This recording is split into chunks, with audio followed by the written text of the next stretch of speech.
দর্শক, আজকে আমি নতুন একটা লোকেশনে আইছি।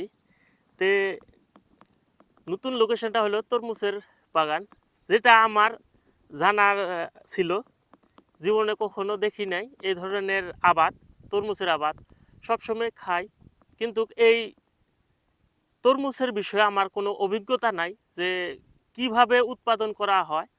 একদম বালুর চরে এই তরমুজ, একদম বালু মাটি দেখতে পাচ্ছেন।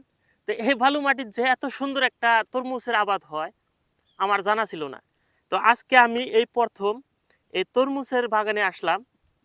আমি দেখলাম যে দেখেন কত বড় বড় তরমুজ, কত বড় বড় তরমুজ হয়েছে।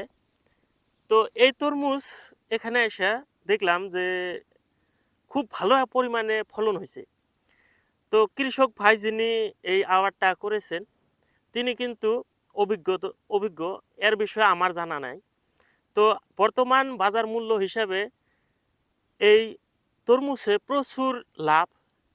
আর এর বীজের যেটা উন্নত জাতের বীজ রোপণ করা হয়েছে, এই উন্নত জাতের বীজ থেকে প্রচুর ফলন হয়, যার জন্য কৃষক কিন্তু ভালো একটা উপায় বের করে নিছে যে বালুর চরে, একদম বালুর চরে এত সুন্দর তরমুজের ফলন করেছেন যে দেখার মতো। আমার কি বলবো, এখানে এত সুন্দর তরমুজ দেখে আমি নিজেই হতভম্ব যে এই ধরনের তরমুজও এই সোতা বালুর চরে, কোনো মাটি নেই, কোনো কিছু নেই, খালি বালু আর বালু। এই বালুর চরে এত সুন্দর আবাদ মৌসুম করা যায়। দর্শক, আপনাদের যদি এই ধরনের আশেপাশে বালুর চর থাকে তাহলে অবশ্যই আপনারাও কিন্তু এই ধরনের তরমুজের আবাদ করতে পারবেন। সুন্দর ফলন, সুন্দর, এত লাভজনক একটা আবাদ মৌসুম আপনারা যদি করতে চান করতে পারবেন। আর কিছু এই বিষয়ে অল্প জেনে নেবেন।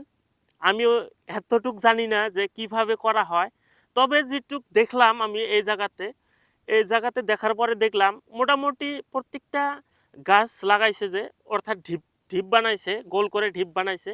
ঢিপ বানায় 5 ফুট পরে পরে দুইটা করে বা একটা করে বিচি রোপণ করছে। করার পরে এই জায়গাতে যখন মানে বেশি রোপণ করছে তখন পানি দিছে। কিছু দূর বড় হওয়ার পরে 20 থেকে 30 দিন পরে ফির পানি দিছে। মানে পানির অবস্থা, পানিটা রাখা লাগবে, কারণ এই সাদা বালুর ভিতরে পানির থাকে না, যার জন্য আপনার পানির ব্যবস্থাটা করতে হবে।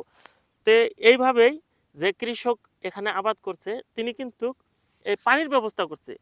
তো দর্শক, বহু কথাই বললাম, তে এখান থেকে আমি বিদায় টানছি। আপনাদের সাথে দেখা হবে নতুন কোনো আরও একটা লোকেশনে, নতুন ভিডিওতে। ধন্যবাদ। আসসালামু আলাইকুম।